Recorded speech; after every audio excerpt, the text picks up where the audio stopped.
Welcome to Pax Europiana, the podcast about peace in Europe.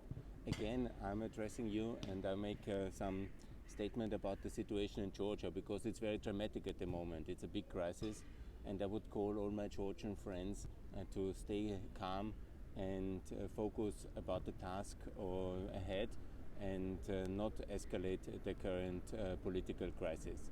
It's important that both sides of the political divide in Georgia, they want to join NATO and the European Union, and the tool to do that is of course to adopt the euro in Georgia, as I've said many times, but to my own utter surprise, this is not happening. It's not that we have not the euro in Europe. Obviously we have the euro, and so the lari is not the currency for European Georgia. And the way to basically solve the political stalemate is to come back to the fundament that the future of Georgia is in the European Union, in NATO, and also with the European currency, the euro. So if the government wants to get the opposition to accept the result of the 2020 election, and also to come back to the parliament, which of course is reasonable because the election was more or less certified by the international community as relatively reasonable election, fair and free. So the best way is make a motion in the parliament about the adoption of the euro in Georgia and invite the opposition to come. And do that basically now with the deadline of summer 2021. And then we test if the opposition really is in reality only troublemakers. And basically they just want to be in power and do their own thing. They disrespect the political process. That's not good. Yeah? Then maybe it's also justified to exclude them from the parliamentarian process. Yeah? And because then they are not the real European Georgia people they claim to be. And if the government is not ready for the euro, obviously then also they shouldn't claim to be for NATO and for the EU, because in reality they are not. So we have to come to some kind of consensus. This is the European consensus for European Georgia. And it's quite a simple tool. It's also the Georgian dream, which have now won the election in October. They say they want to lead Georgia towards NATO and towards the European Union. And the euro is the tool. And obviously, and then once the whole decision is done, approximation towards Russia economically can be much easier achieved also when Georgia has a serious currency.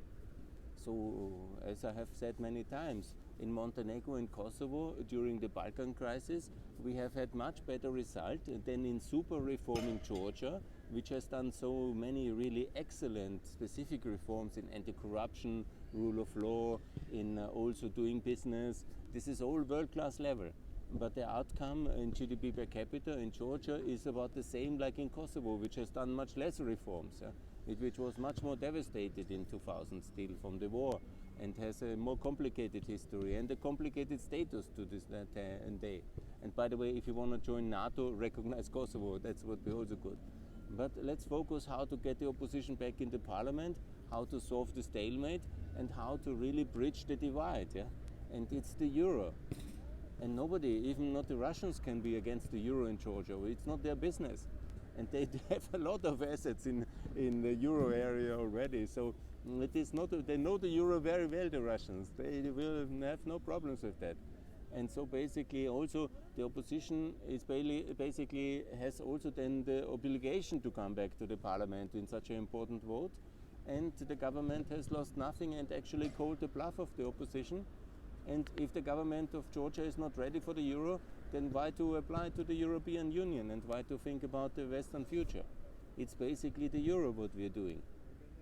And you will see now the bigger picture is anyhow with Bulgaria, Croatia joining, and I make also intensive pressure on the Romanians to also join the Eurozone, and with this kind of dynamic of America is back, you will see that also the Europeans will wake up by time. We are always a bit slow to live up to the challenge, and we are a little bit slow with vaccination, we are a little bit slow with everything, but we wake up by time. And you will see in the summer we will have the vaccination rolled out, and we will also have a serious level of more unification.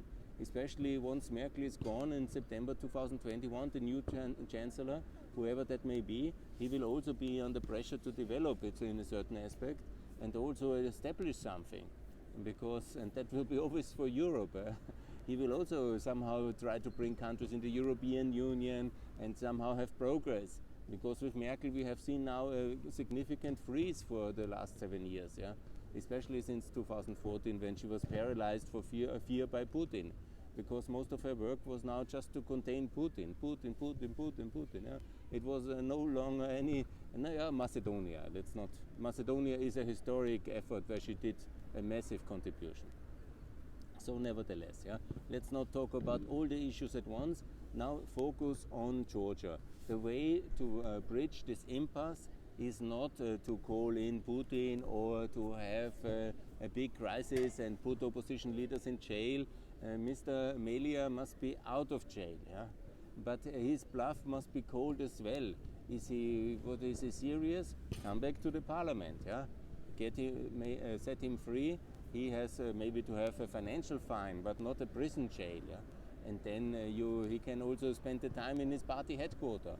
The whole idea of imprisonment is totally wrong. And then make a motion in the parliament. Here is the future towards the European Union. We call for NATO and EU membership. That's something you cannot apply for. You have to be invited. Georgia has made all the reforms already, so it's only a political issue on our side to fix. But what you can do is basically to adopt the euro and to make sure that you do that. And I'm in a public park, so there's a little bit of background noise. I hope you apologize.